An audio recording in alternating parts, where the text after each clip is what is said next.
Good morning. It's a really pretty day here in southern Iowa.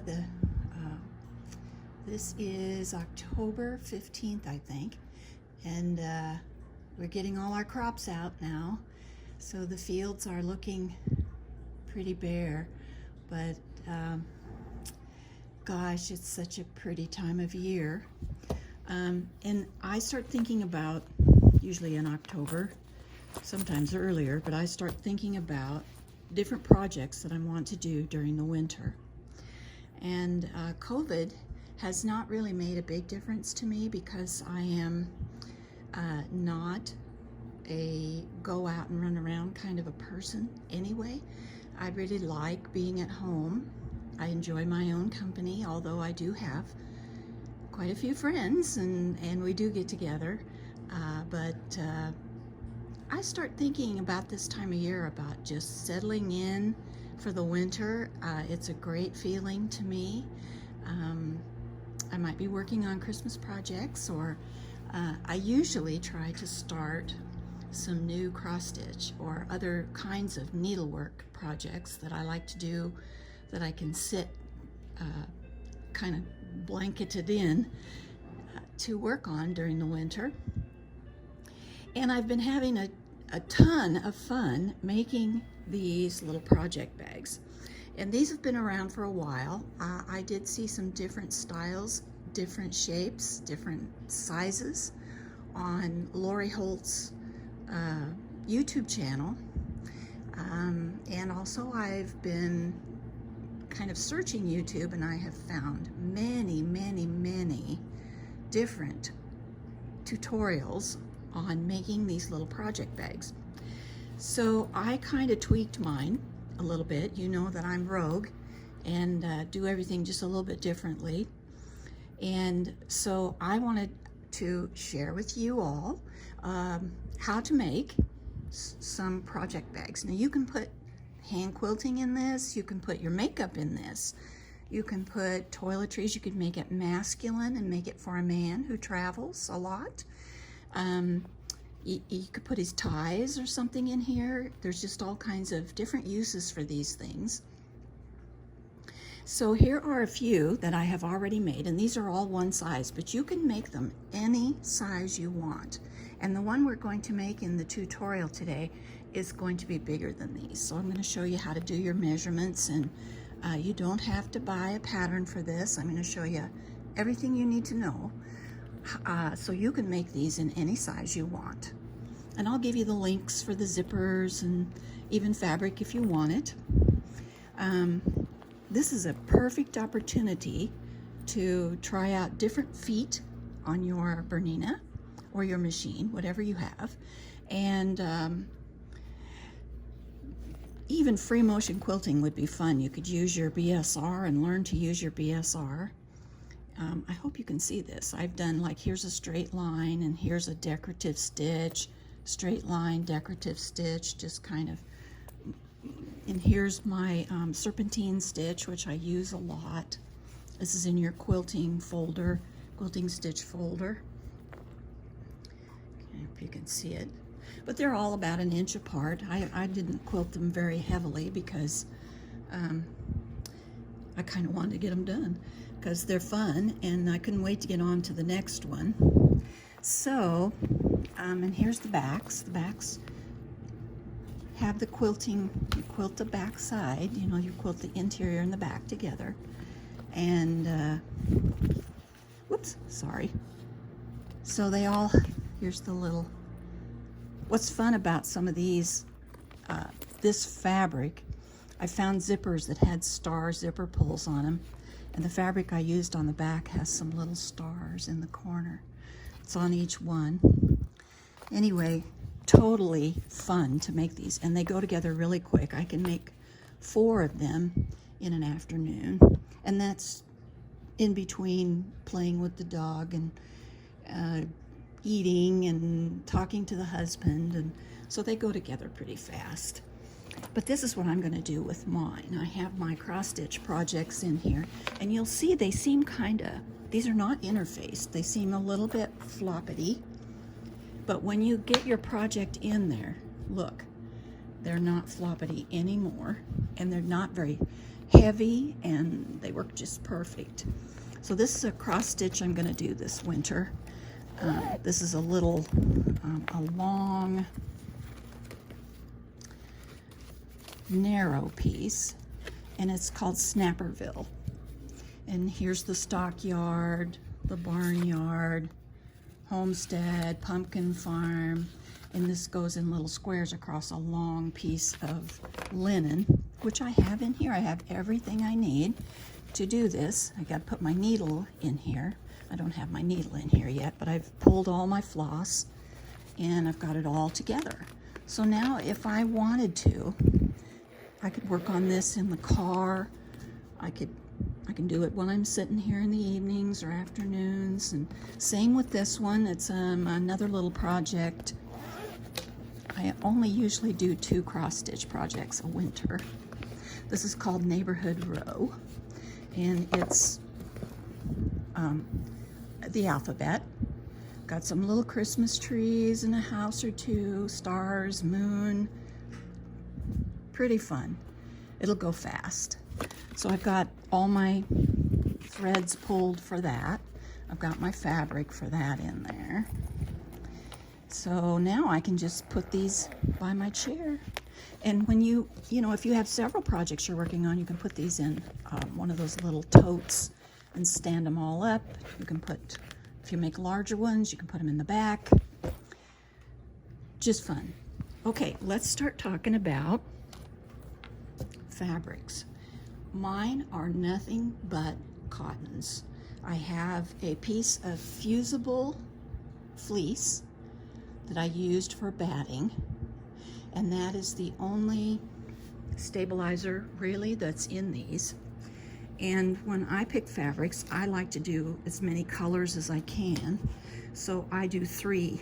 You can do 2, you can do it all in one color, doesn't matter. So here's another one I'm going to make. Here's these cute sunglasses fabric, and I've got some pin dot that I'm going to use with it. And here's another. I think I'll use this one for the zipper, and I think I'll use this rainbow zipper and a rainbow zipper pull. So can you see that? I hope you can see that. Let me scooch it over here a little bit better. So rainbow zipper pull, rainbow zipper, and my 3 fabrics right there. So there's one, and I'm going to make it bigger. And here's another one. I have 3 fabrics, and I think I'll make this Paris fabric be the back, and this one will be my zipper bands on the 2 sides of the zipper, and this will be the front on the inside. And you'll need some 12 gauge clear vinyl, and you can get that in different colors even now, and you can get it at Joann's or Walmart, or you can order it online. Fabric.com has it. Many places sell clear vinyl, a pretty heavy gauge. And this is an orphan quilt block.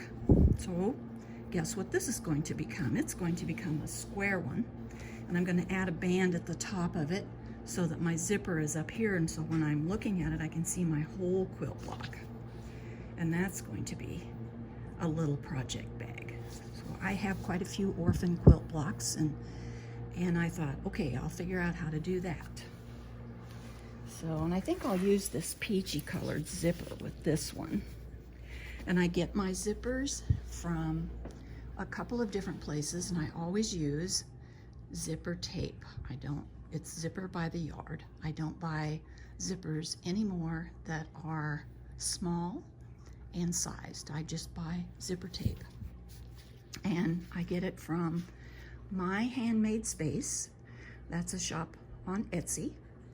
And I also like zippers from Sally Tomato.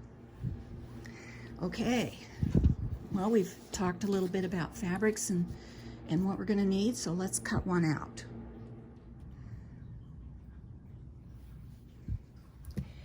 Okay, so I've got my 3 fabric choices made. We talked about that. And the first thing I'm going to do is square up the end of my fabric. And I'm definitely going to make this little project bag larger than the others. So, and the others were 11 by 8 finished. They could be just approximate, but they're pretty close to that. And so the next one I want to make it big enough to accommodate a whole booklet. So to make my pattern, I'm just going to use my booklet. And remember, we're going to quilt this backing. This is the very back. This will be the inside back. So we'll cut another piece same size as this and the same size as our fleece, so we can make a quilt sandwich. So this looks like my finished size. I'm going to use a 1/4 inch seam allowance. So let's see, I'm going to scoot this up a little bit. I'm not going to use my selvage. My selvage is down here at this end. I'm not going to count that. So let's see here. So it looks like about 11 1/4 inches, and this is going to be the size we cut after we're done quilting. We're going to cut this bigger, so 11 1/4. So I'm going to write that down. Otherwise, I won't remember it. So I want 11 1/4 high. And I want to cut it, I'm going to give it about, let's see, let's call it 13. Let's call it 13 3/4 wide by 13 3/4 wide. Okay, got that wrote down. So now all we have to do is cut it bigger than that so we can quilt it. And then after we're done quilting, we'll cut it to size. And I've straightened my edge, so I got that. And by the way, this is a directional fabric. This is right side up. So if you're using a fabric that has little elephants or some kind of design that only goes one way to be right side up, you'll have to remember to put that the right way when you put your bag together so that it's right side up on the back or front or wherever you're putting it. So, okay, so so let's say 14 1/2 by, let's just whack out a piece here. Get that out of the way.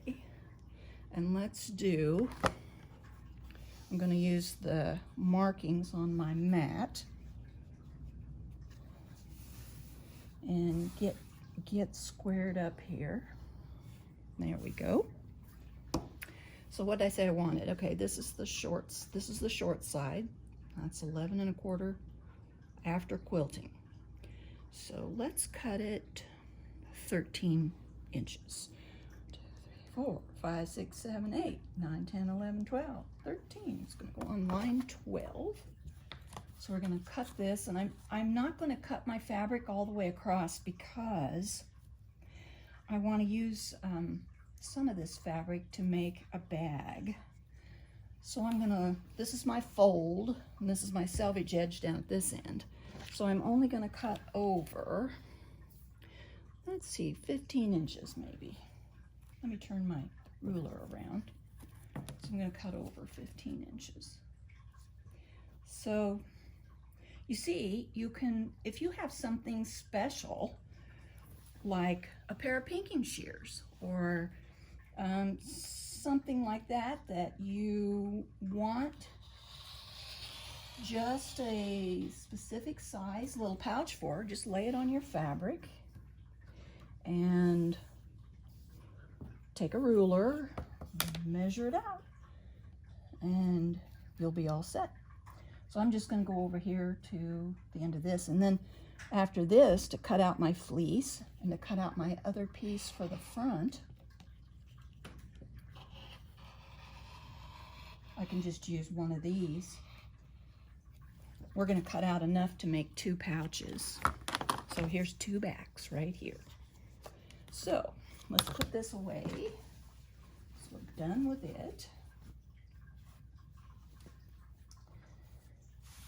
I love this fabric. I can't remember where I got it, but I love it. So here's another little tip for you. I made one of these little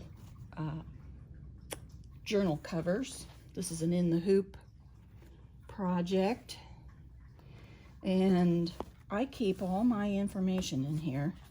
Here's a fabric invoice, there's more fabric invoice, and everything I order, and when it comes in I mark it off. More fabric and purse hardware, see all these things, and when they come in I mark them off, and I can, when I'm done, when I get this one full, I just take it out, put this one out, and put in a new one. They cost $1, these notebooks do, down at the dollar store, and this I just made from scraps. So keep track of all your goodies, write down what you've ordered, and then you'll know when it comes in. You will mark it off, and then you can remember things a little better. So, all right, so here we have the back.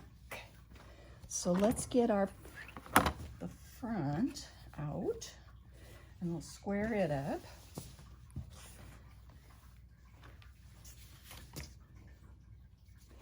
I'm going to put the fold at the top because I don't want to waste fabric by cutting it all the way across. This actually looks pretty square to begin with. Let's see where we're at here. I don't know, I guess we'll give it a whack. I'm good at whacking. All right.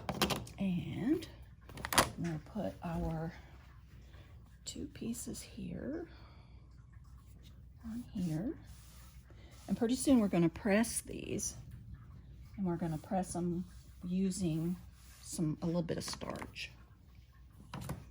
So we'll have it looking pretty.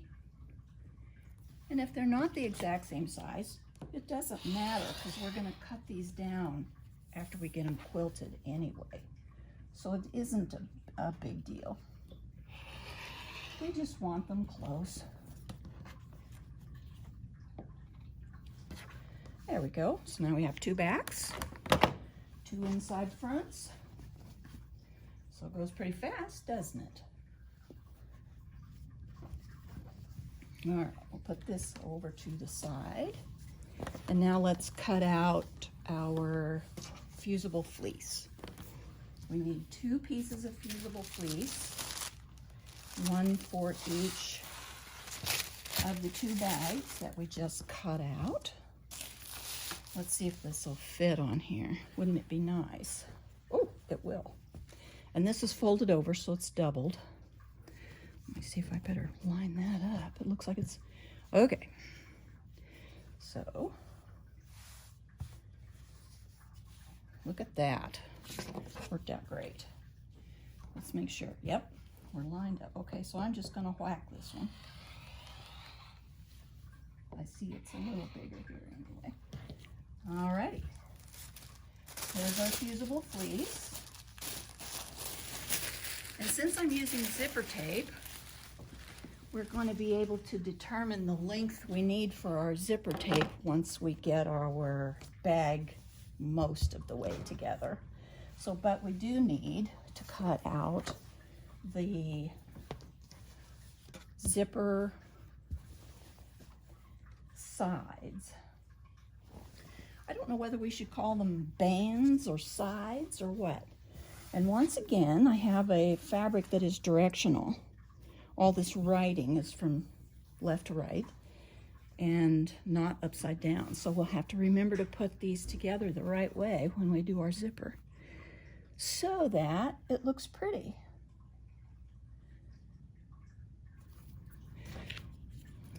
Gotta scooch over a little more. There we go. Always walk your fingers up your ruler. That way you never will have your ruler slip. So, what do I need? Let's see here. I'm gonna need a 4-inch strip and a 2-inch strip for each bag. So let's use the grid on my mat. And we'll come over 4 inches and we'll come over 2 inches. And we'll be able to get the zipper sides for both bags out of one cut. There's 2 of the wide ones, and here is 2 of the 2-inch ones. And you can even change the size of your zipper bands if you want to, the sides that go on the zipper. Okay, our zippers are done. That went fast. Let's get this out of the way. And the next thing we're going to cut is our vinyl. It is always a little bit tricky. Let me see if I can find it. Here we go. I don't have very much vinyl left, but I think I have a piece. Well, I've got a piece big enough to do one. I'll have to get some more vinyl, and then I can do another one. So let me see here. I think I'll just snag one of these, lay on here, and make sure I've got enough. Whoop, just barely.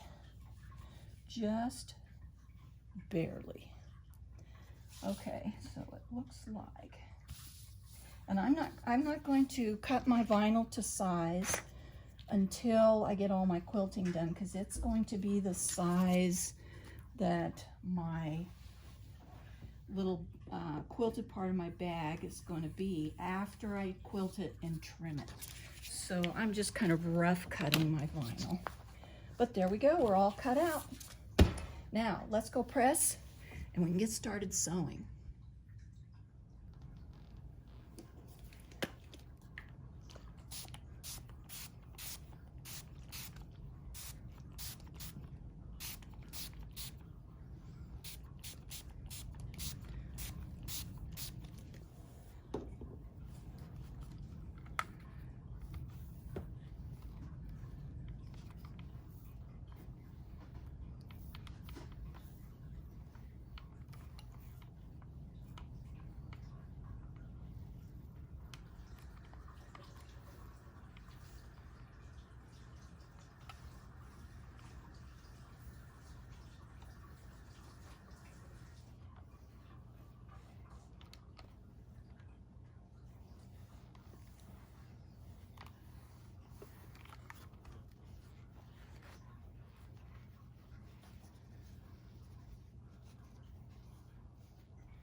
This is my Fusable Fleece. So you make sure you have your glue side up. It's the side that feels rough. this side that feels nice and soft and smooth doesn't have any glue on it. So you're going to put your interior face of your bag on top of the glue side of the fusible fleece and fuse it on.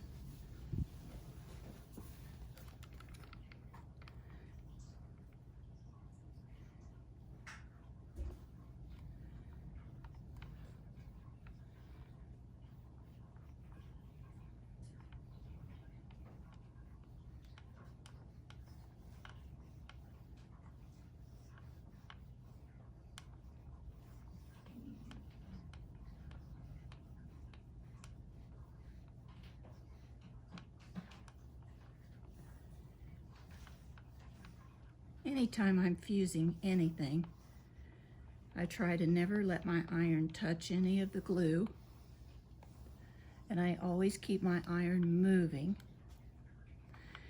and follow the directions on the information that comes with whatever you're using. Stabilizer or anything fusible will have some directions that comes with it.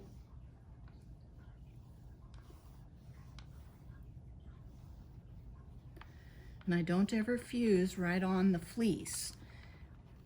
Like if I did it this way and ironed here, I'd have to use a press cloth. You'd always want to use a press cloth on the fleece side. And then try not to move it until it's completely cool.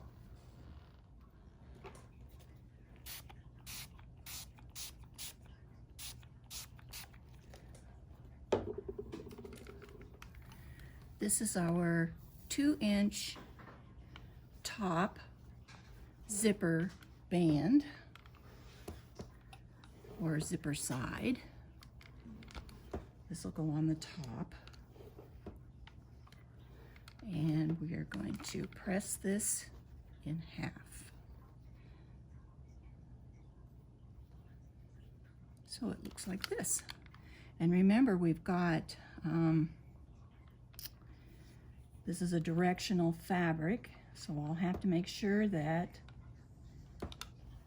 when I sew it onto the top of my zipper, the words are going the right way, top to bottom. There's the top zipper side.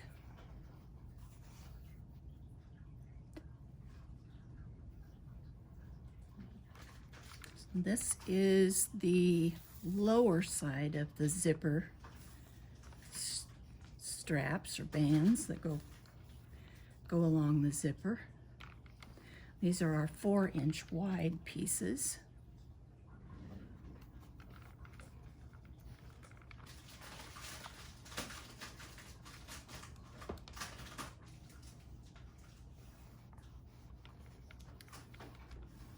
And these we're going to fold a little different.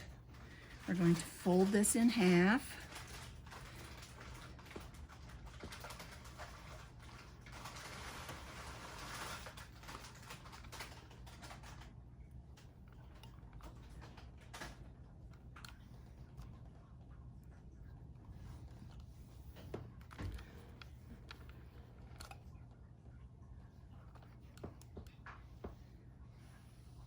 And then we're going to fold in each side. Each raw edge is going to fold into the middle, but I'm going to leave just a little tiny space in here, kind of like that, because you don't want to put it right up against the fold, otherwise it'll just be too crowded in there for it. So I'm going to press it close to the center, but not all the way.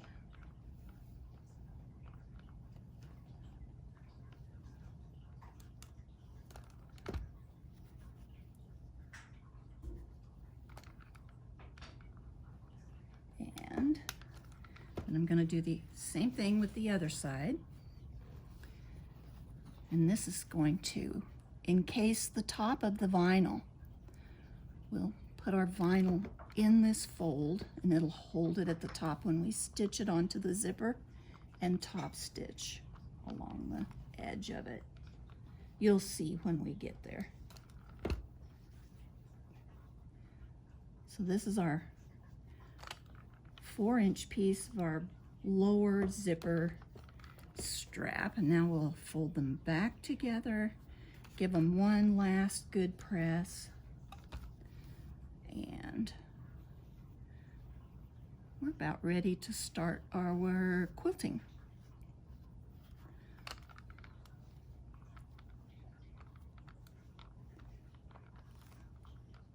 There we go.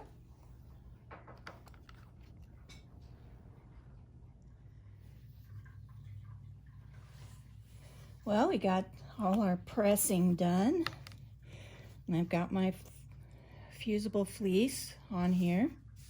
So now I'm going to just trim this up a little bit so that I can line up the back, because I want to be able to see where I'm at when I'm quilting. So I'm just going to cut the excess fleece off this inside back, and I've still got my selvage edge on there, and I'm just going to leave it for now, but I'm not going to use it. It won't be in my project, because remember, we cut this a lot bigger than what we need, so we're going to be trimming some off all 4 sides to get a nice clean piece when we're done quilting. So now, and I have to remember this has to be right side up, so I'm gonna put the outside back down, put my inside back on top of it with my fusible fleece in the middle, and make sure that I'm all the way to all 4 edges, and just kind of smooth that on there. And get some pins here, and we'll put pins in a few places and just kind of stick it together. On the smaller ones that I made, that I showed you at the beginning, all I did was pin around the outside edges, but this is a little bit bigger piece, so probably pin a little more often. And just put a pin every few inches so that nothing shifts. And I'll use my ruler and find the approximate center, and that's where I'll start my quilting, is in the center. Let me check on my size here. Oh goodness, that looks pretty good. Yep, that's gonna be great. So, and I think on this one, I'll just use my Serpentine Stitch. This is a big print, and if I tried to do any kind of decorative stitching, it would get kind of lost in here on this print. Or if you wanted to take your BSR and practice free motion quilting, you could quilt around all these flowers and around these little scroll things. Boy, this is a great fabric to practice using your BSR on. So, all right, I'll go get my machine set up and we'll quilt this. First, I want to see the back and get this pinned just a skosh better. Maybe one right at the bottom center. All right.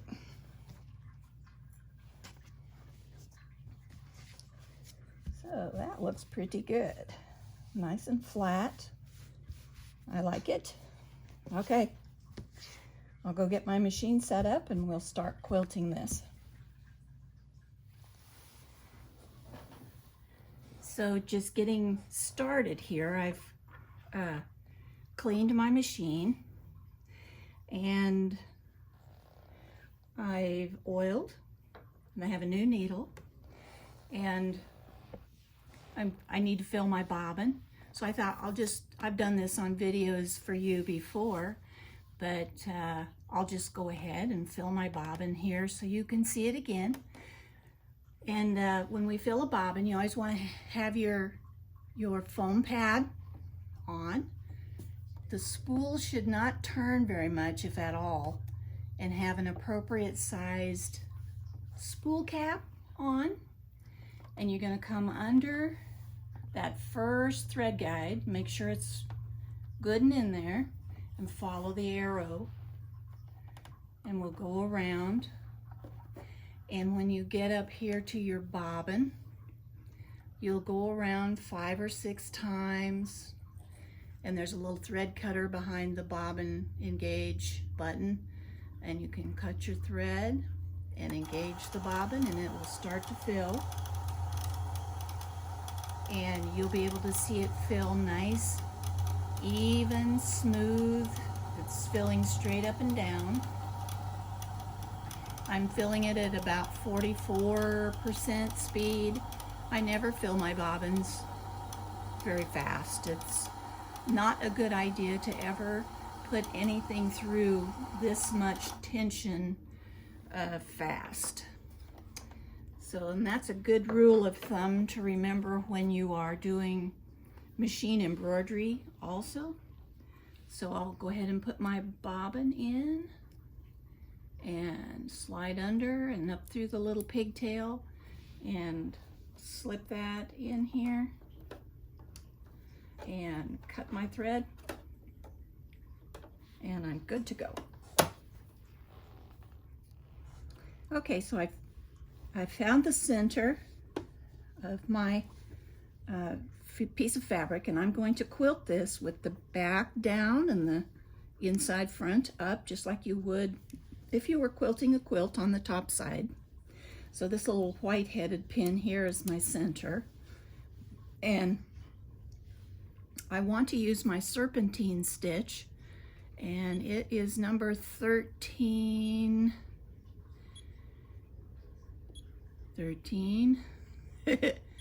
Hold on, we'll get there. 96, 1396. I've got my 9mm plate on. I'm using my 1D foot, and I have my dual feet engaged. And I'm going to turn my pin around and put it this way. And I'm just going to put my presser foot down just to hold this and thread my machine. After I've filled my bobbin, I didn't put my regular sewing thread back in, and I'm using just some cotton thread in the bobbin, and I'm using 40 weight embroidery thread, a pretty color of gray, in my top thread. I believe this is polyester. Got to raise my foot back up. Whoop. I think this is polyester. And I'll use my thread, automatic threader, my tweezers. I always use tweezers. It just became a habit, I think. So now let me bring up my needle down, needle up. I'll bring up my thread, my bobbin thread. It's the best way to get to your highest position for your take-up lever. Just use your needle up and needle down key. And I'm using my free arm system here. And as long as I start on the fabric and hold my threads a little bit to the side, I won't have any thread nesting. And over here on this side, I want you to see, I'm going to be looking at this last line. There's a ruler here, and 1-inch spaces, and I'm looking at this last line, and I've got about 1/4 of an inch, and I'm going to just guesstimate that all the way down. All I really need is to get my first row of stitching in there, and here we go. So I'm just going to take it across, all the way across, and I'm not going to try not to go over any pins. I think I might have sewed this one in there. Now we'll work with it here in a minute.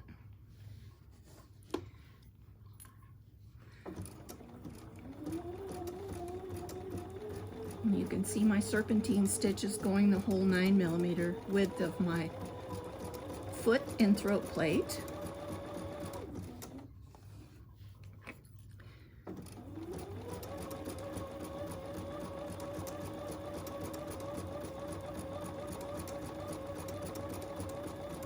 And I'm watching on the other side of my slide-on table. On the other side is the same line. So when I run out of line here and it goes across the throat plate, I can see it on the other side.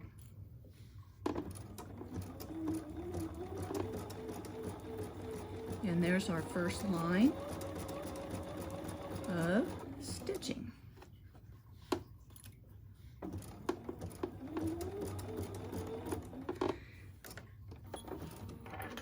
All right. So if you can, I'm going to move the camera so that you can see a little better.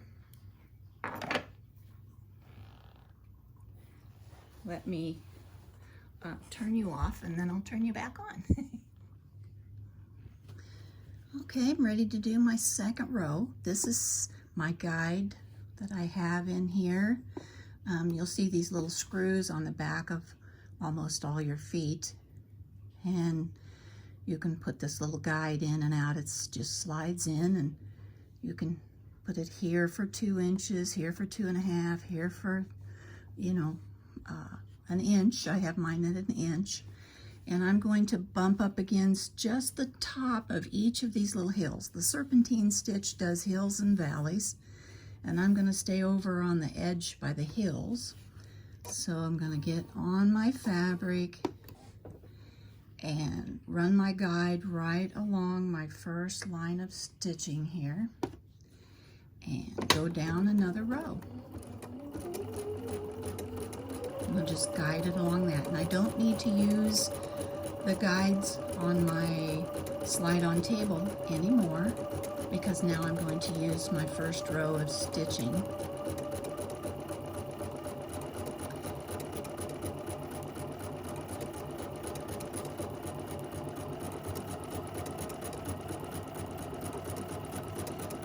Just come all the way to the end.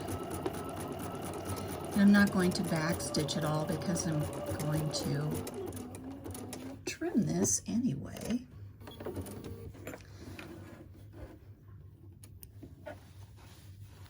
And I usually trim my threads as I go. I kind of like keeping my work neat. So now, before I was going this way, now I'm going to turn it and start on the other side and come back and use the hills on my serpentine stitch. Oops, sorry. And come down another row.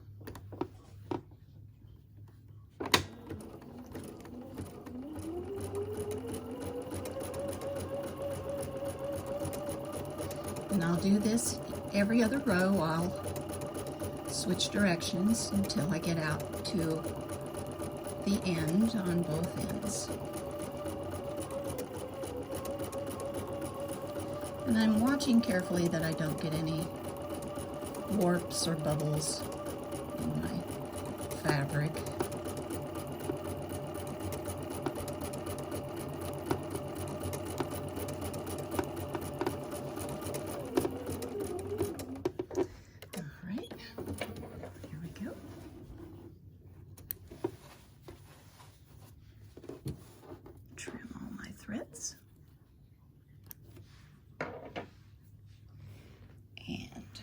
the other way.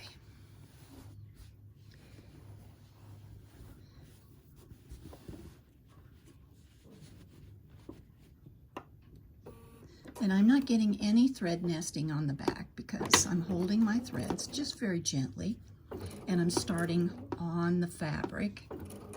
So that's something to remember, is to hold your threads and start on the fabric, and you shouldn't get any nesting.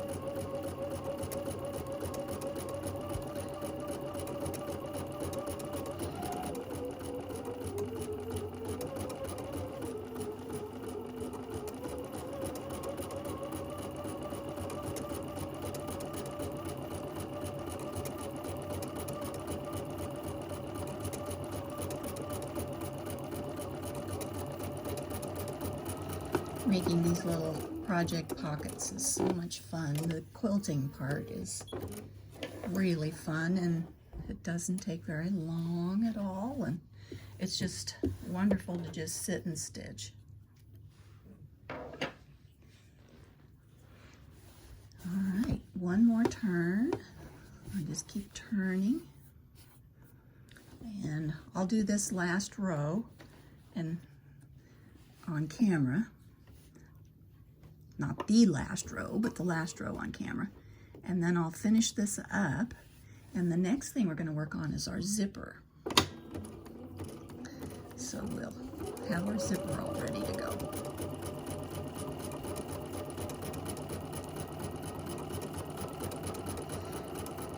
You know, speaking of quilting too, if you've got scraps, or like scraps of a jelly roll, or you've got lots of 2.5 inch or 2 inch strips, even 1 inch strips would be fun. Just piece them all together and make a square big enough to make a back for a project bag and use up your scraps.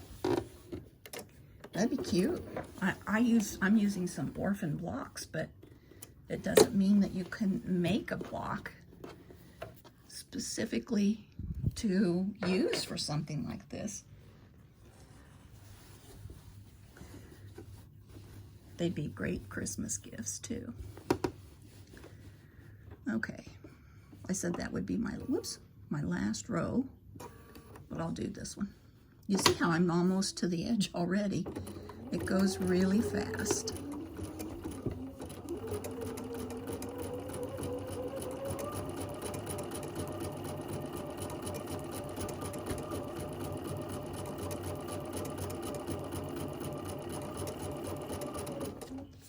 Let me scoot you. See if I can scoot you over just a little more. There we go. Now, if I can reach my foot pedal. Woo!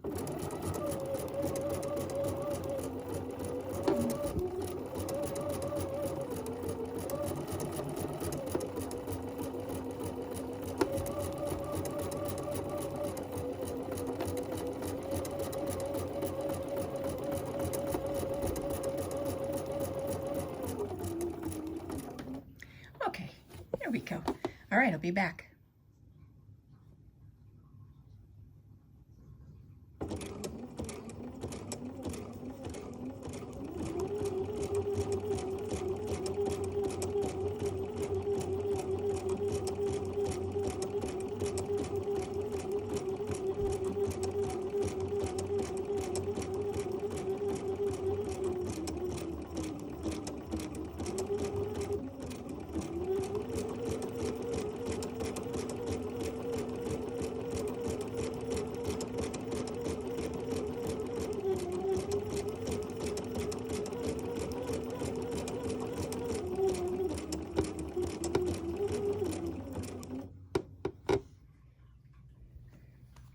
Okay, my quilting is all done, and I pressed this a little bit. There's the back. Looks pretty good. I like it a lot. It looks good. Here's a pin. These pins are hard to see. You can see them shining on the back, I guess. Anyway, there it is. And now we're going to trim it to size. And I want it to be 11¼ inches high. So I'm going to put my ruler right on here at 11¼ inches. I'm going to use a friction pen so I can see it. And mark down just a little farther, about midway. And on this end.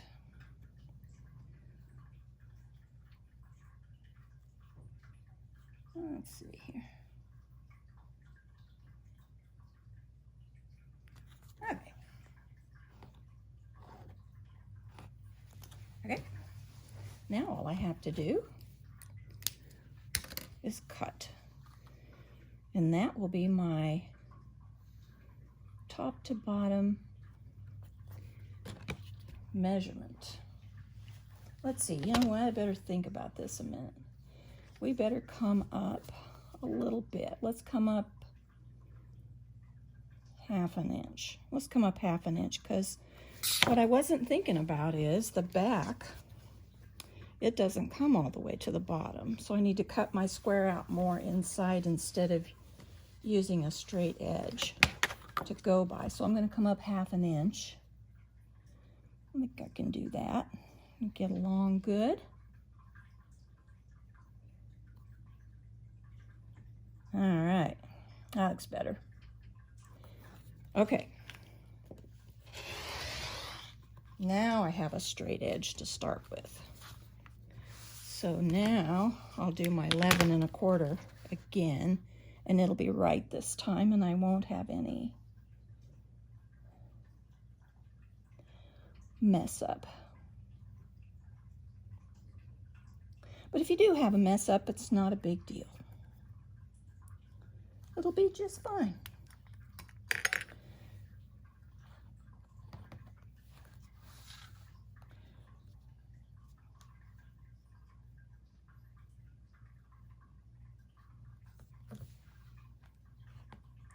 We just would make a smaller pocket.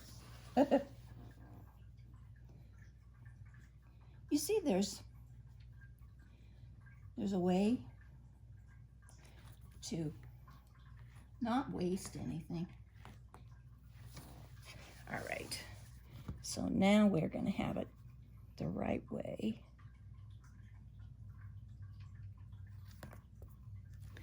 And we'll cut it, and then we'll cut our width. Okay, there's the top. Now let me see. I always want to kind of keep this oriented the right way. That looks good. So now I think I'll just square up an edge here this time to begin with, because I cut it plenty big. I'll just square up an edge. And now I need 13¾ So there's that. I'm not going to save my selvage, so I'm going to come down and be inside that, so that I don't want to save my selvage or sew it into my project. Okay, here we go. Pretty quick, we're going to have the back of our project all set. There we go. All right, we're all ready. Looks good. Okay, let's get started on our zipper. Alrighty, we've got our quilting all done. I've got my zipper laid out and sort of oriented the way I want it. And I've got my vinyl here, and I always clean the vinyl, because you never know what in the world's on it.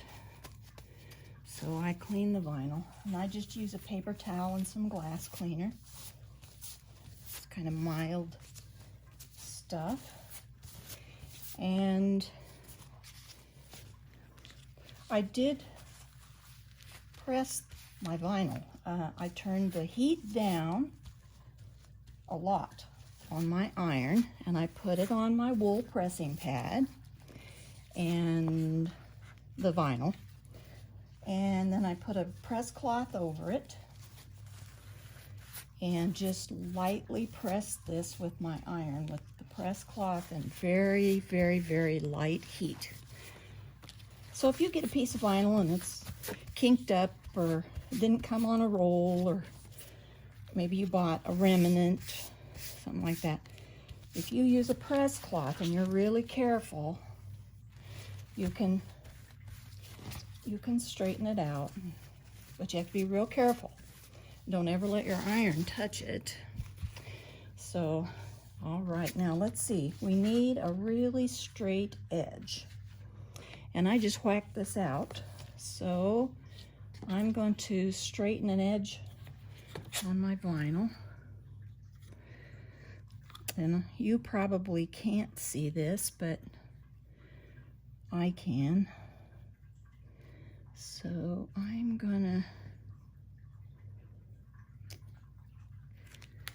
just gonna straighten an edge. And this is just on my vinyl. So you just took the end off.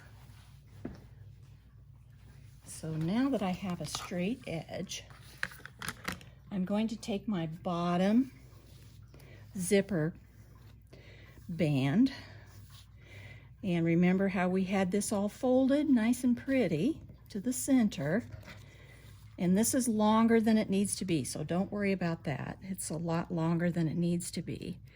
But now we're going to go ahead and put our vinyl in there in that crease, and we're going to put it all the way up to the fold. You'll be able to feel that it's all the way up there. I got to get my clips.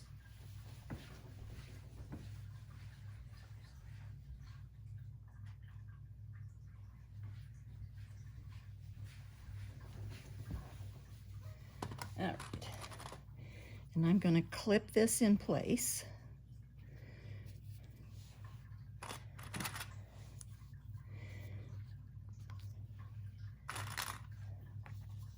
And when we get our zipper all assembled, we'll trim the rest of the vinyl to match our front.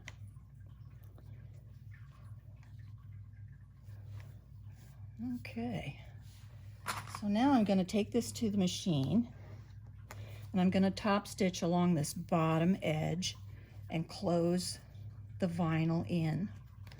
So the vinyl will be on the inside of this little sandwich, and I'm going to sew along this bottom edge and secure it in there.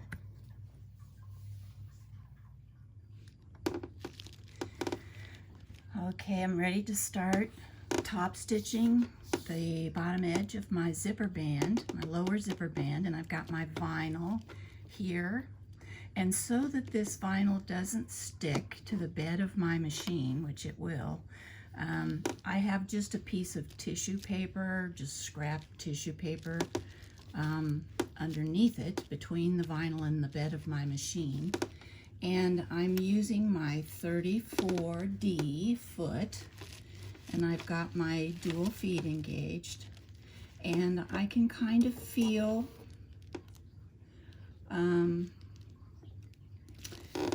that the vinyl is up against the fold up here. And we're going to just top stitch down along here, and I'm going to increase my stitch length from 2.5 to 3. And this is kind of a one-shot deal on this thing, because if you mess up, make sure your bobbin isn't going to run out on you, or, you know, just go slow and be careful as you go along, because if you mess up and you have to rip something out, your vinyl's going to have holes in it. I mean, not that that's going to make a huge difference, but I kind of just like them to look neat. And I'm using a 1/8 inch seam allowance, and I'm gonna just stitch along here really slowly because the vinyl is gonna wanna slide a little bit underneath here, so I'm gonna use my stiletto and encourage it to stay put. And keep my tissue paper under there and just go along nice and easy and stitch a pretty little top stitch on here.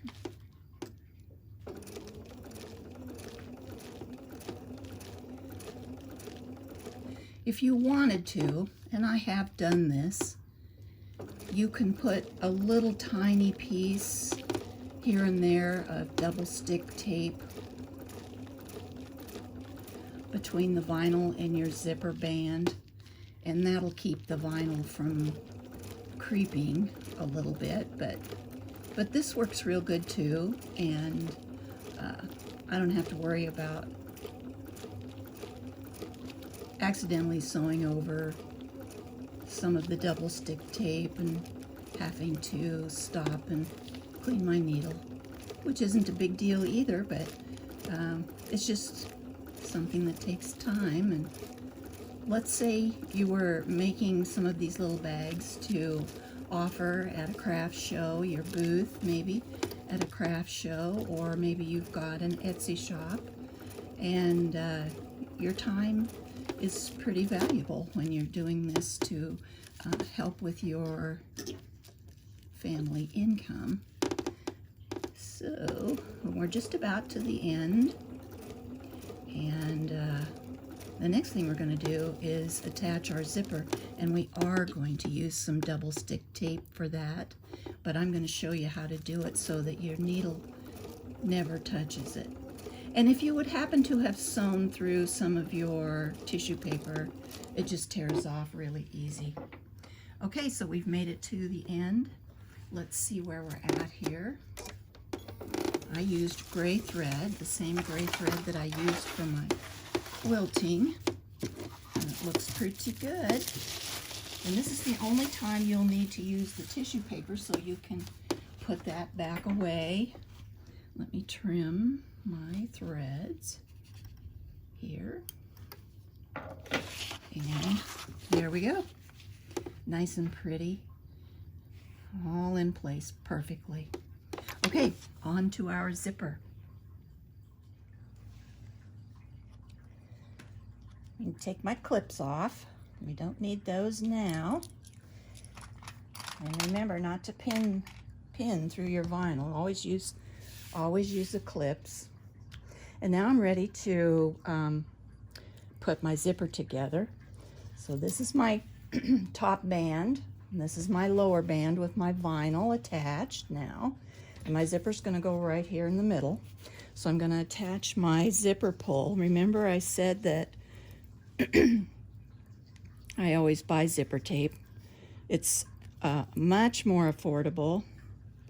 And to put the zipper pull on, you just put in one side, put in the other side, and I feel it kind of click in, and then I see, I think I got one side in just a hair too far.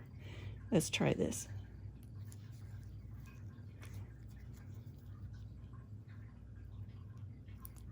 Till they come about straight across from each other, the two sides of the zipper tape. Then I lay it down, and I just give it a little push and hold it with my fingers and pull it right on. As easy as can be. There are zipper jigs that you can buy to do this, and they're horribly, horribly expensive. So if you can learn to do it just by using your fingers and putting it on. And this one's a little crooked, but it won't be when I get it on my bag. And I want my zipper to open from left to right. So when you are looking at zipper tape, the cloth part of it, that's the zipper. The tape, I'm sorry, this is the tape. The teeth are the zipper, And this is what determines what size zipper you have. And this is a size 5 zipper because it's 5 millimeters across the teeth. And 3 millimeter zipper, a size 3 would be 3 millimeters across the teeth. This is the head of the zipper. This is the pull of the zipper. So there you have a little anatomy lesson of zippers. So now let me get this down here a ways. And I always cut my zippers a little bit bigger or longer, you know, than what I need. And trim them when I'm ready to get them to the right size. Okay, now we're going to need some double stick tape. I'll grab that. This is, you've seen me use this double stick tape before. I get this from Tandy Leather, and we're going to put this tape clear on the outside edge of the zipper tape. We've got double stick tape and zipper tape. Everything's a tape today. And I'm just going to put this on about as far as what I think I'm going to need and take it off. See, just about right. And then I'm going to put some along the top also, all the way to the outside of the zipper tape. And this double stick tape from Tandy Leather is 3/16 inches wide. So if I wanted to sew a 1/4 inch seam to put my zippers on, I would miss the tape entirely. And since it's double stick and it's permanent, it'll just stay in the bag or the garment or the pouch or purse or whatever it is that you're making. So, okay, so we've got our double stick tape on both sides of the zipper. So let's add our bottom zipper band first. It's a little tricky getting this tape off sometimes. Let me see if I can get it off this end. There we go. It's pretty sticky, but you can reposition it once or twice if you have to. So, and I don't have anything centered because I don't really need to, but I'm going to just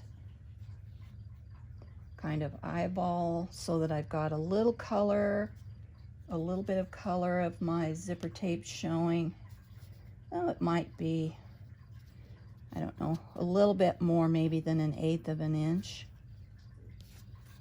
And I'm just going to stick this band down on there. There's kind of a line in the weave of the zipper tape that I can see.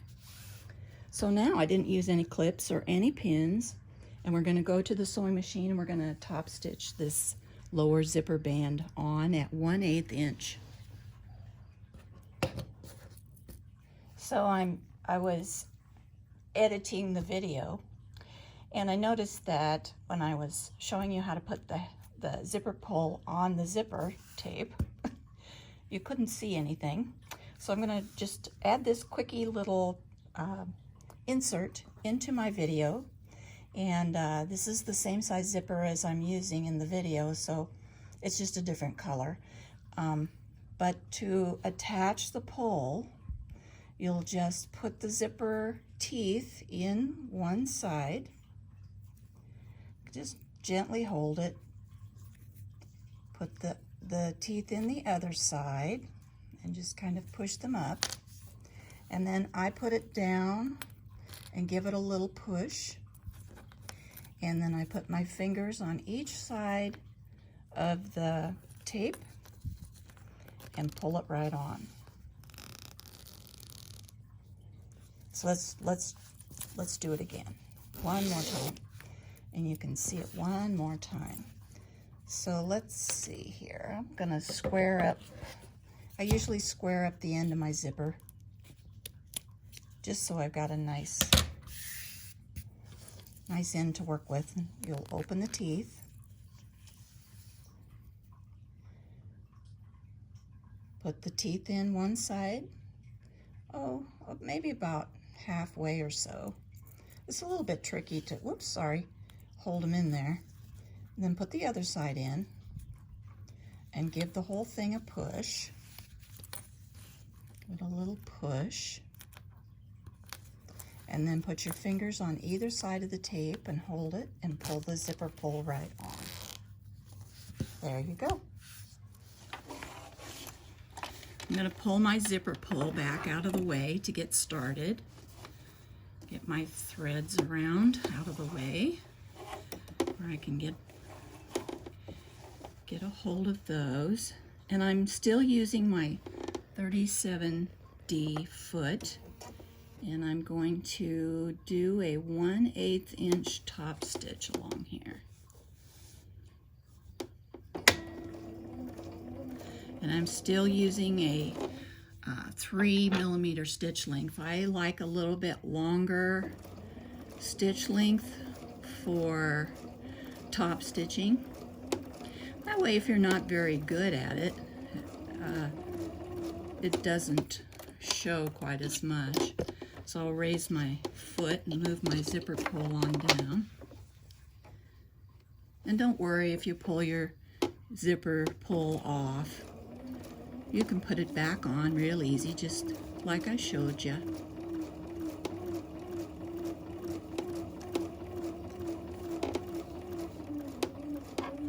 I'm just kind of guiding this with my stiletto and making sure that nothing starts shifting or warping underneath my presser foot.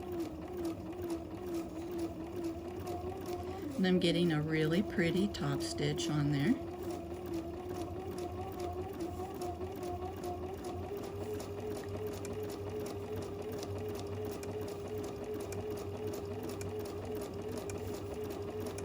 And here's the end of my vinyl down here, so I'll come down to the end of the vinyl and break my threads. There we go.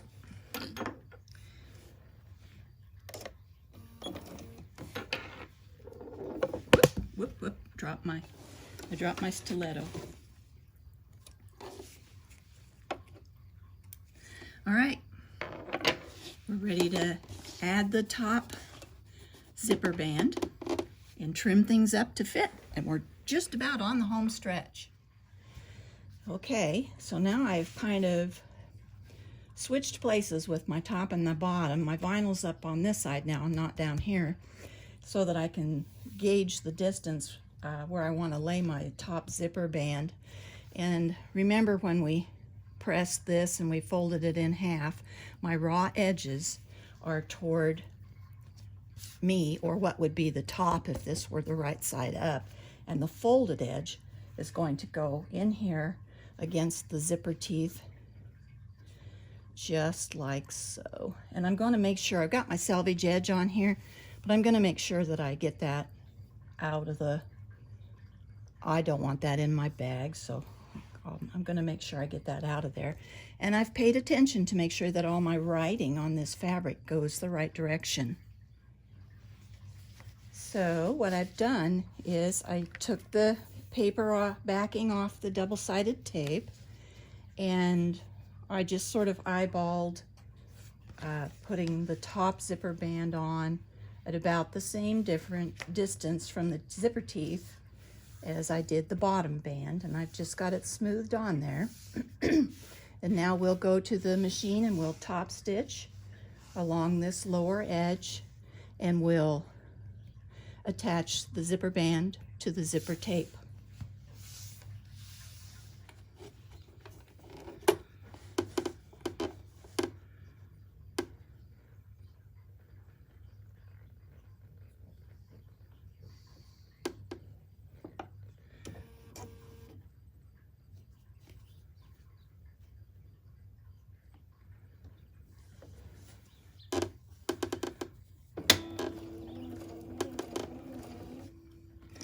1/8 inch is this little notch right here. There would be in the 37D foot on each side. There is a little notch that comes out and then heads back toward the needle. That's 1/8 inch. And a reason I really love the 37D foot, especially for patchwork and piecing, is because it's exactly 1/4 inch on both sides of the foot. However, it's a narrower foot, and I have the 770, and I have a 9mm wide feed dog, and so my 37D foot barely gets on the feed dogs on both sides, but it works just wonderfully. And since it's a D foot, I've got the dual feed. That helps bring my fabric through, and I love it. I don't have any trouble with it at all. It's recommended more for the 5mm wide machines, but I love it.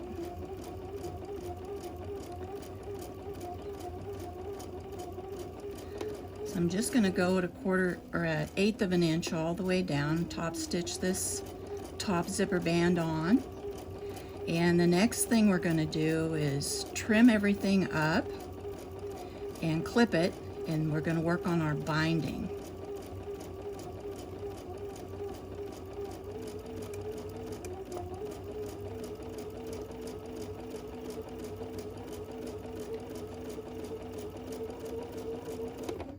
And there we go.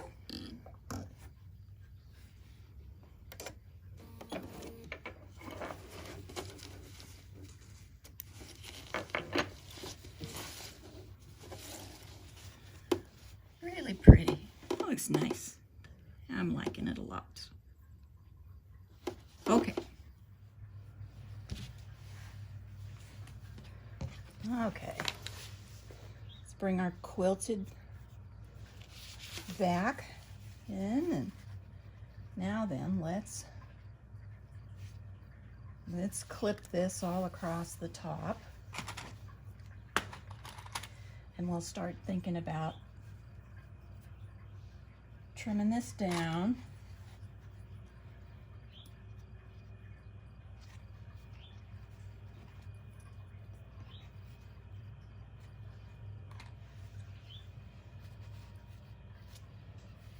Got it nice and straight at the top. I've got the top edges matched up, the raw edges.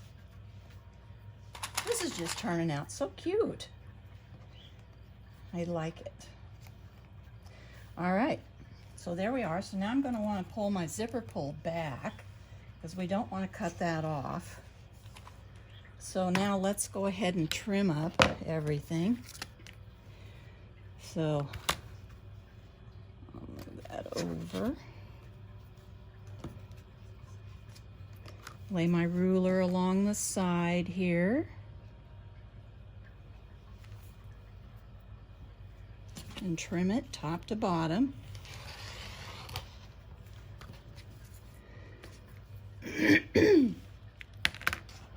And the same down here. Trim it across.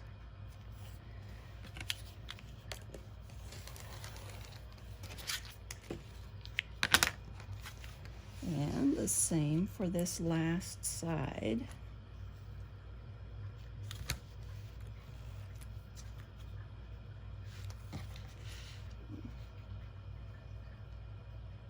Just got to kind of watch. This vinyl's a little bit slippery and wants to wiggle, but just keep your other side square and you'll be in good shape.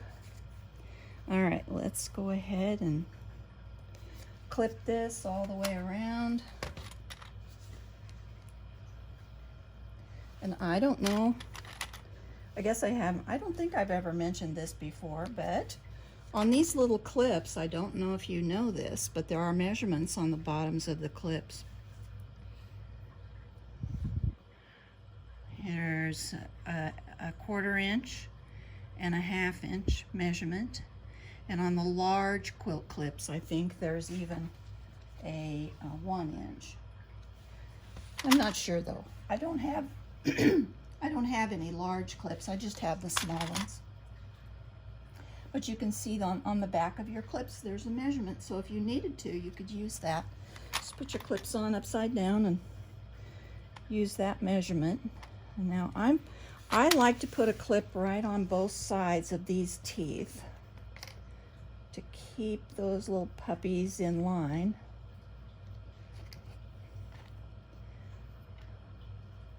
Keep the teeth butted right up against each other there.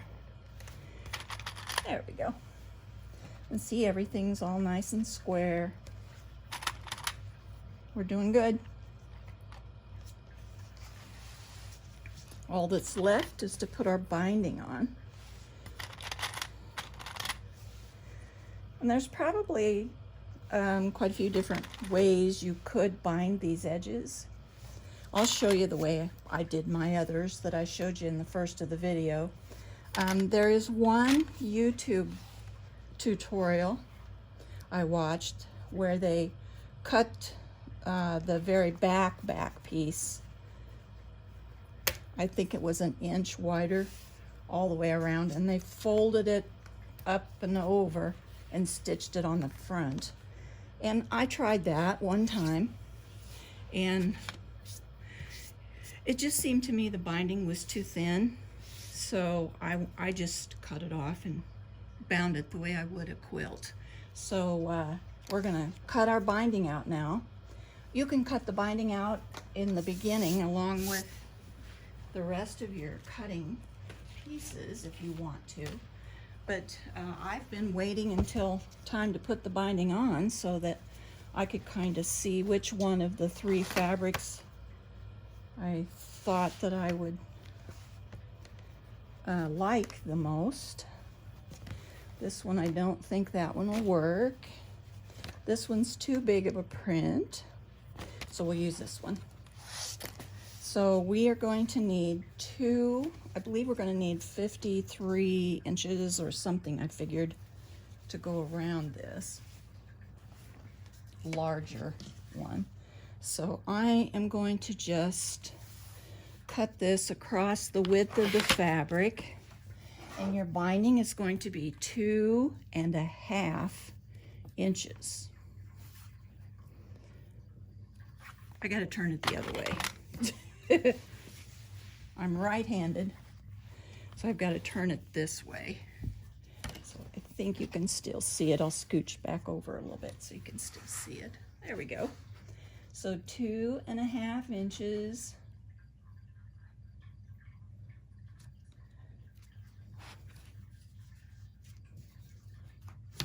I've got a little fold in the fabric that doesn't want to lay down. There we go. Now I got it. All right, 2.5 inches. And I'm going to cut 2 strips across the width of the fabric. There's one. And I'll cut one more. And then I'm going to press these and put best press on them and fold them in half. I'll join them also. So, okay, I'm off to do my pressing and joining, and I'll be back. This is my binding, and I want to take off the selvages on my bindings, and then I'm gonna press them, and then we'll join them, and I'll use a diagonal seam to join my binding.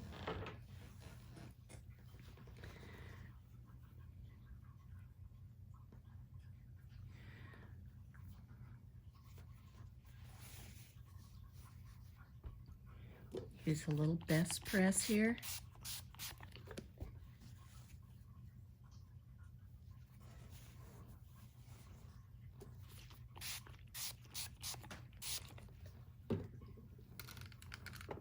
But I'm not using any steam in my iron. I don't use steam very often. To me, steam shrinks things. Like if you're doing a big, beautiful machine embroidery, you get it all done and you want to press your embroidery and you use a little steam, and all of a sudden everything draws up and puckers. Or you might be making something that's quilting related, and you'll take it and press it and use a little steam, and all of a sudden your quilt block or your patchwork pieces aren't the right size because they have shrank up a little bit.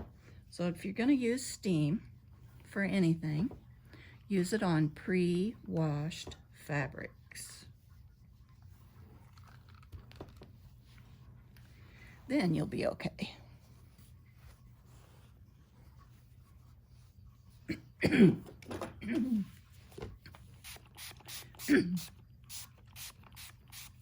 we go.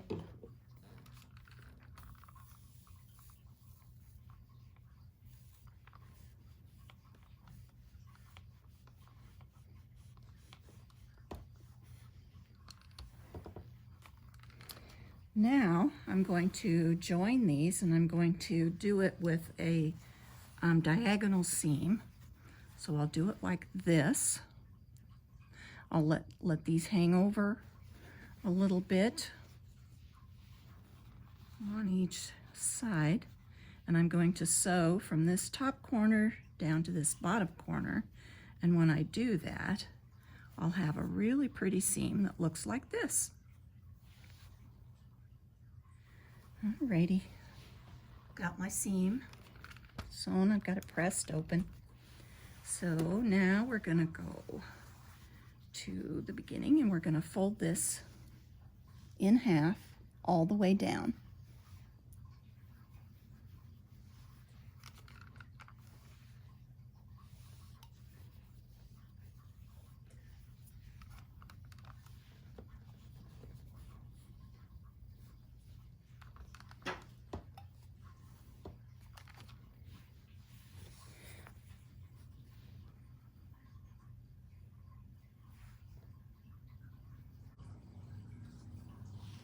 All right, we're getting ready to clip this to our bag, and I am going to start on my left-hand side, and I'm going to leave a long tail right here, and I'm going to clip right up to the teeth on the zipper just like I had it before, and get those nice and held together. And when I come to a corner, this is how you do a mitered corner on a binding. Let me see if I can get you in just a little bit closer. So here's my edge of my fabric, my bag. So I'm going to just kind of look at this corner here, and I'm going to fold this up so that it goes straight off the fabric, just like that. Nice straight line along here. And I'm going to kind of press that down with my finger a little bit and fold this back over, and so that it is nice and aligned with this edge of the fabric, and there is a mitered corner. And now I'm going to put a clip right there so that it holds it. And when we get ready to sew the binding on, I'll show you how to navigate the corners. Now let me zoom you back out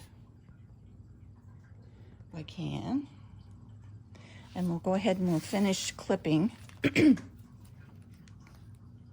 Want to make sure your zipper pulls out of the way. That'd be a mess if you ran over that.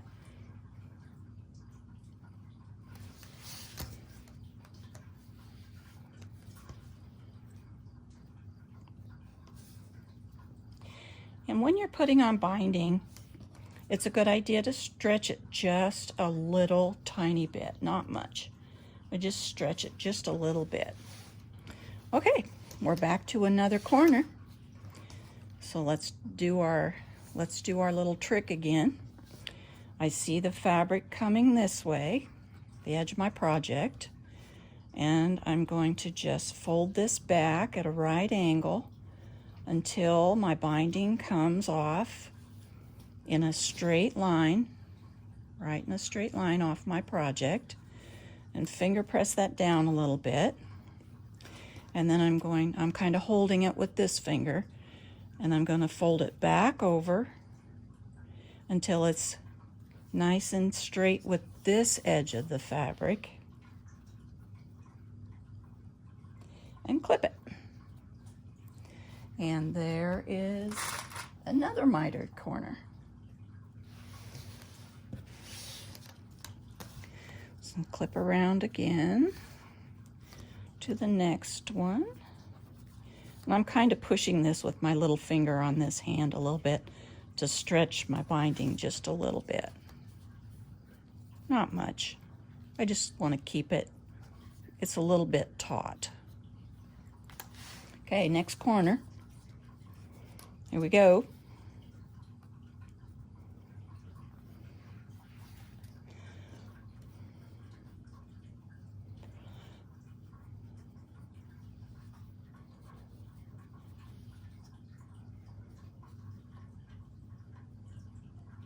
I have to go a little slower here because the vinyl is a little bit slippery. It wants to slide around a little bit, but we can tame it down. Okay.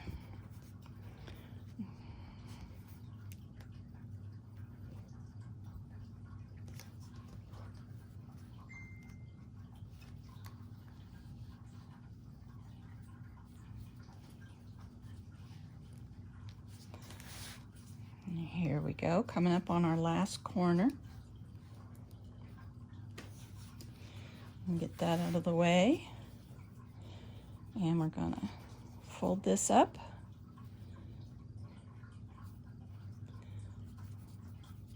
And roll it over.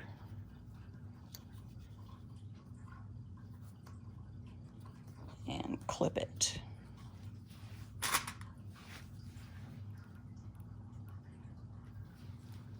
All right, now we have to leave quite a bit of room here with our ends so that we can join them like we did here. We can make it look like it's just one continuous piece of binding and not have like an overlap or a straight seam here. So I will do this when I'll finish this up after I have sewn.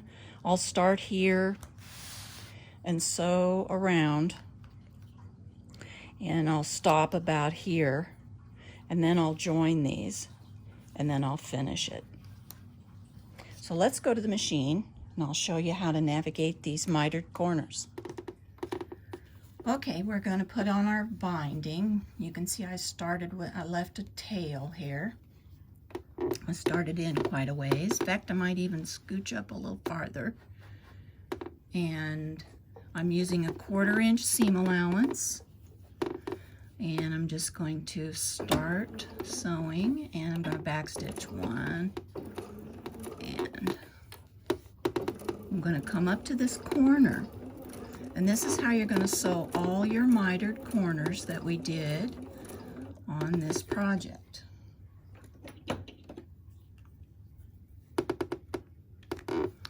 My slide-on table is creaking. I'm sorry about that. So I'm not going to sew over this. I don't want to sew over my fold. I just got to get across my zipper teeth here.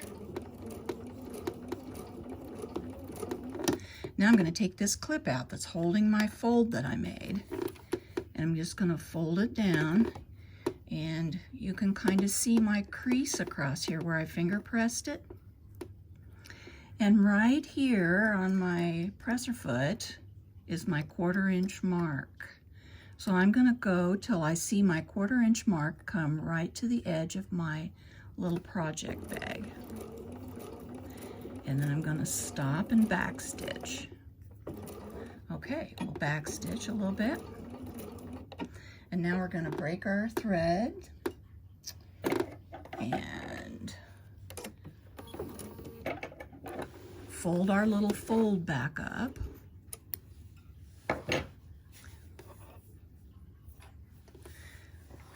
We'll fold our little fold back up, right like that. Turn the project. Whoop, sorry. Got to try to get around you here. I've got the camera right in front of me so you can see.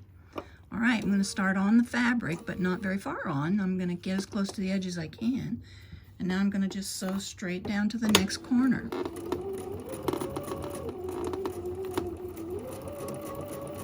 And if I need to, I can use my stiletto to help with keeping, so I don't have too many wobbles here in my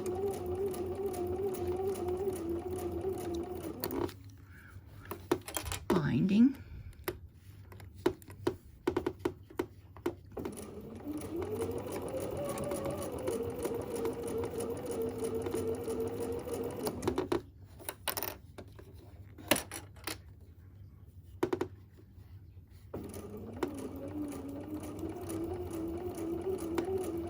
When we get down to the next corner, we're going to do the same thing again.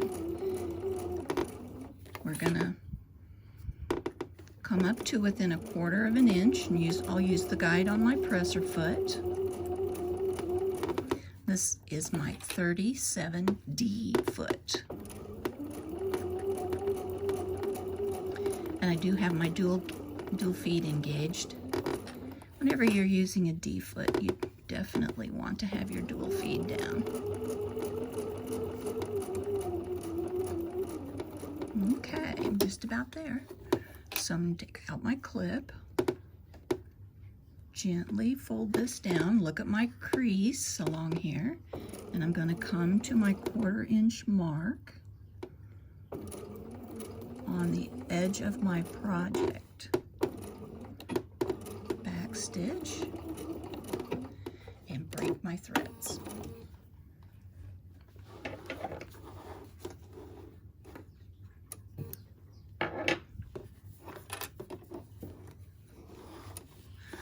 And then I'm going to fold my little fold back up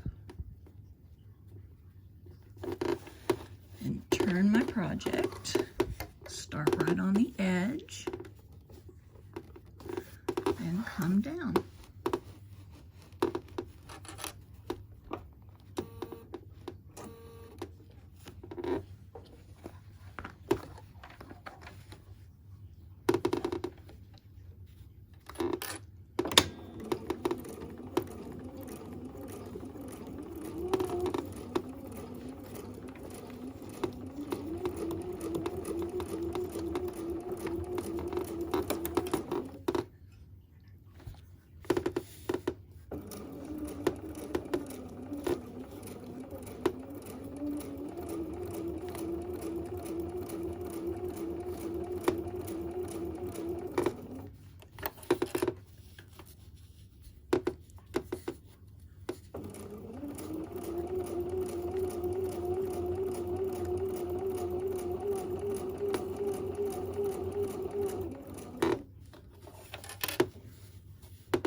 Just about to the next corner.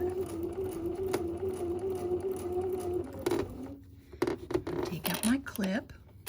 I'm going to come down to the 1/4 inch here. There's my fabric. That's where I want to gauge my 1/4 inch on my presser foot, is right where the point of my stiletto is. Back stitch, break my threads.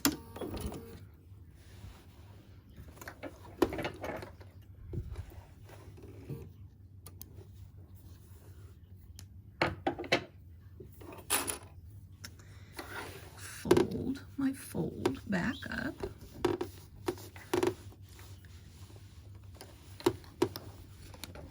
See if I can get past you without knocking you around here.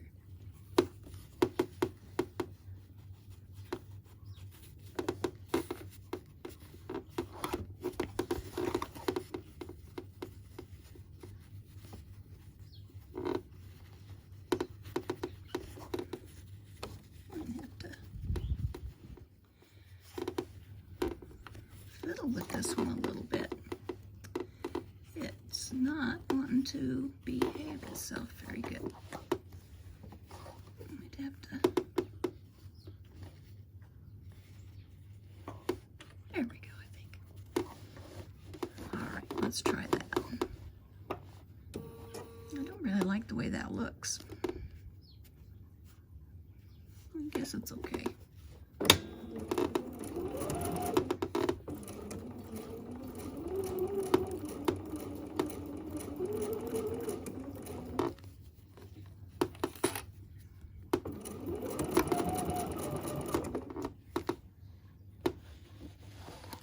On the camera.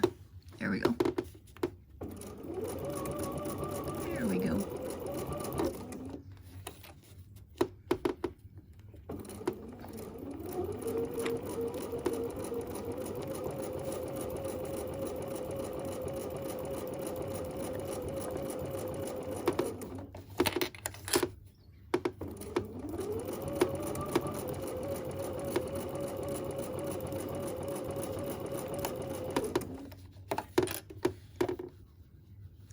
Normally we wouldn't have such a time with binding, but this vinyl is pretty slippery. Okay, I'm going up to the 1/4 inch mark right here on my presser foot to the edge of my project. Back stitch and break my thread and turn the corner.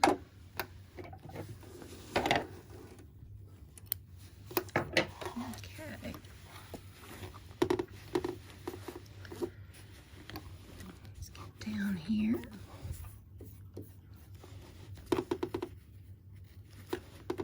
Fold our fold back up. Come on the fabric and take off. Now I'm back to the beginning of my binding, where I want to leave a pretty good gap.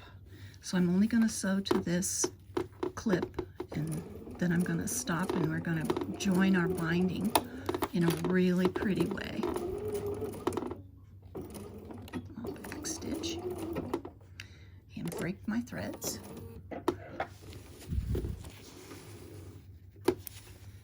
All right, let's go over to the table and we'll show you how to join your binding. Okay, so we want to do a really pretty diagonal binding join so that our binding all looks like it's all one piece as best we can. So the way to do that is to come up a little ways from the stitching. You have to come up a little ways because you've got to have some room to work. I hope this will be enough here. And just come across and kind of finger press that. Do a good job of finger pressing that. And then the reason we left this nice long tail is so we've got something to work with on the other side. And we're going to come up to within about a 1/4 inch.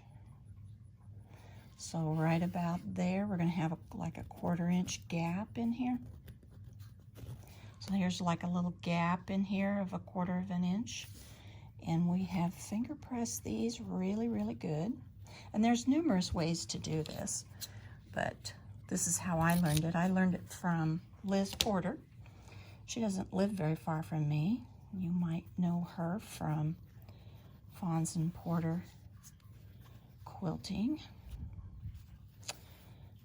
And so now I've got this little I've got an X here, and I have an X here.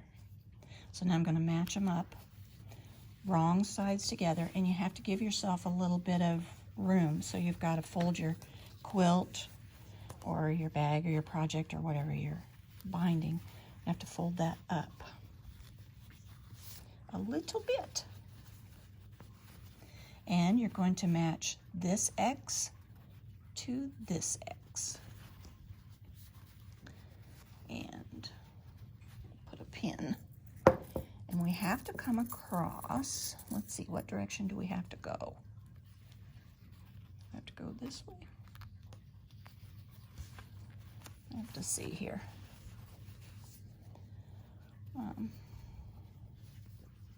Nope, it's the other way. I think it's this way that we gotta go. Yeah, that's the way we gotta go. See, so when we get it sewn on, it'll look like that. So now I'm gonna fold this over again and finish pinning this, and then I'll go and remember how I joined, I showed you how I joined the two pieces of binding before I pressed them, and that's the way I'm going to join these. It'll be from top corner here to bottom corner over here. And make sure that my little cross thingy is lined up. And since I can do this, I can see that that's the way it's going to work, and it'll be just fine. So I'll go and sew that and be right back. There we go. Got it all stitched, and I kind of just finger pressed this open in there. So now I will clip it, and I'll go finish up sewing here and get my binding all the rest of the way sewn down. And then we'll turn it, and I'll show you those beautiful mitered corners. All right, I've got it all sewn on, nice and pretty. And I think I'll trim these dog ears off. I've got a couple dog ears over here. Trim those off. So now we're ready to turn our binding to the back side. And I'm going to hand stitch mine down. But if you want to, you can certainly top stitch yours on. But now we're going to turn and look at these pretty mitered corners. Look at that. Isn't that pretty?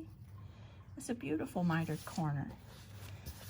Let's see, let's do it this way. And I don't trim the corners off. You know, these corners behind here, I don't trim those off because they kind of fill in. And there's another mitered corner. Very pretty. And this, I don't trim these off. I use them to fill in the corners. And there's that one. Let's do one more. And there's that one. Oh, our zipper looks beautiful. Look at that. Very nice. Really pretty. Okay, now let's turn this over, and we're gonna just roll this over and clip it. And then we'll hand stitch this binding down, and we'll be all finished. So if your mitered corners on the back side, they are just as pretty as the ones on the front. I usually go past the corner and kind of leave it sticking out here and clip on each side. And then I take my stiletto, whoops, sorry. I take my stiletto and I go up and bring it down. Just like that. And clip it. And I've got a mitered corner on the back. Let's do another one.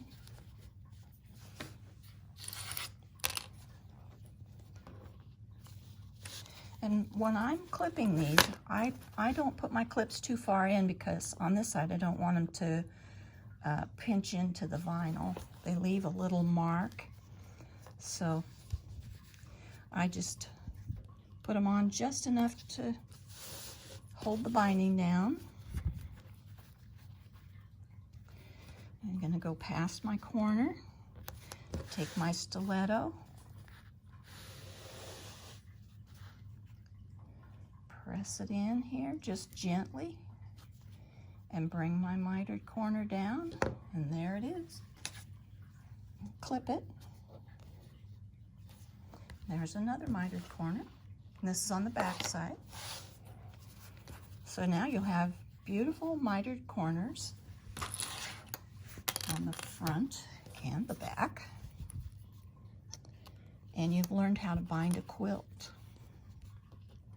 and to join your binding, and you learned how to make a little work in progress bag, and you learned how to use a couple of different feet, a couple different stitches on your Bernina, and you're ready to go. You can make all kinds of project bags, and I hope you will. And I hope you'll send me pictures, post pictures in the Bernina groups. And let me see your pretty, pretty bags that you've made. Let's see, I'll do that one again over here so you can see it.